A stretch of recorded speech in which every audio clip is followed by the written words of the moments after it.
د 14 اګست په ورځ باندې خپلو بچو ته پونکي او باجو ورکولو واله دا ویډیو لږه شانتې وګورئ دا ستاسو دپاره ده همکه باجې ونښته په مرۍ کې اوس ترې ساه نشي اخیستی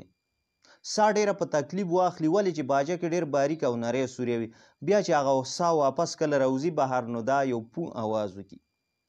څنګه ښې به د 100-200 روپۍ ورکړي چې بچی لاړ شه ښه په ده باندې باجه واخله او د خلکو په غوږونو کې پو پو کوه ښه زما نر بچی دی او یاد نه د محلې ماشومان په حرام پاتې نشي د ټولو په غوږونو کې وهه یا درنه په لاره باندې څوک صحیح تیر نشي دا ویډیو لږه شانتې وګورئ بیا په یو څو خبرې کوو خو دا د پونکو او باجو والو ته لږه شانتې ورمخکې کوي ورشیر یې کوي दोबारा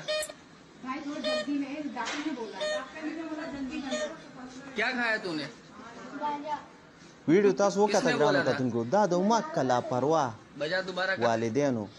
د لاسه دا عمل دی وړوکي سره وشو که چېرې ده ترې باجه غوښتې وې نو هغه دې ورته غوسه کړې وه اول دې په ارام پوه کړی و چې بچی دغه باجه ستا ته ډېر غټ ضرر نقصان در رسولی شي ستا نه علاوه په لاره کوڅه کې محله کې کلي چم ګاونډ کې ډېر داسې بیماران وي چې په هغوی باندې دا اواز چې کومه دی ډاکټر بند کړی ډېر بد پې لګي او ته دا باجه مه اخله دې په ځای ځان ته خواږه واخله بل څه واخله چې ستا څه فایده وکړي کاپي کتاب واخله خو نه لاشعوره والدین چې کومه دی هغه هماغه چل کوي کوم چې لاشعوره انسانان کوي دغه باجې د ماشوم له ورکړې ده او د خپله لاس یې د ماشوم له چې کوم دی ژوند په خاطره کې اچولی دا خو د الله تعالی فضل و کرم و چې دی د لاسه مړ شوی نه دی اوس به هم په ده باندې ډېر زیات تکلیف تېرېږي په تکلیف سره دا راوځي ولې چې هغه باجې یو سر ده چې دا کم سر دننه تېر شوی دی که نه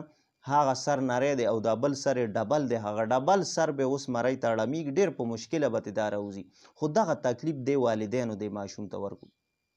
ماشوم خو نه پوهېږي د ماشوم مثال خو د یو کچه لښتې دی د یو کچه ګل دی ها چې په هر طرف تاویږي نو بیا تا ورته ولې پیسې ورکولې چې لاړ شه بچی باجه واخله او د خلکو په غوږونو کې وهه دغه ستاسو انجام دی نو د ویډیو باندې خپله رایه هم راکوي مخکې ډېره نه ډېره شیر کوي چې خپل والدین احتیاط کوي په ودونو کې وړو ته پټاخۍ نه علي داسې نور باجې داسې غیر ضروري نقصاني څیزونه ورته نه علي